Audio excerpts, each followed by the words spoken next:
સુરતના પાંડેસરા વિસ્તારમાં એક વિચિત્ર ઘટના સામે આવી। શિવમનગરમાં 55 વર્ષીય સુનીતા દેવી તાંતીનું ઘરે બીમારીના કારણે મૃત્યુ થયું। પરિવારજનો મૃતદેહને અંતિમ સંસ્કાર માટે ઉમરા સ્મશાન ભૂમિ ખાતે લઈ ગયા। જો કે સ્મશાનના નિયમ મુજબ મૃત્યુનું પ્રમાણપત્ર સહિતના જરૂરી કાગળ ન હોવાથી સ્મશાન સંચાલકોએ અંતિમ વિધિ કરવાની ના પાડી દીધી। પરિણામે લાચાર પરિવારે અર્થી સાથે મૃતદેહને નવી સિવિલ હોસ્પિટલ લાવવાની ફરજ પડી। આથી અર્થી સાથે મૃતદેહ જોઈને હોસ્પિટલનો સ્ટાફ પણ આશ્ચર્યમાં મુકાયો હતો।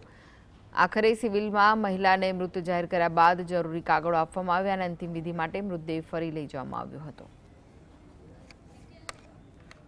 इस पेशेंट का पड़ोसी हूँ और जब हमें खबर मिला कि ये मर गई हैं तो हम लोग अपना क्रियाक्रम के लिए उमरगांव लेके गए। डॉक्टर सर्टिफिकेट में दिए नहीं थे, डेथ सर्टिफिकेट। उसके कारण सुबह 11 बजे से अभी तक हम लोग वह थे। फिर प्रशासन को मैंने खबर किया कि भाई कोई हल निकाला जाए। वह पेपर के साथ में था, लेकिन वो एक ही लफ्ज बोले कि जो यहाँ का रूल है वो रूल सभी के लिए आपको करना होगा।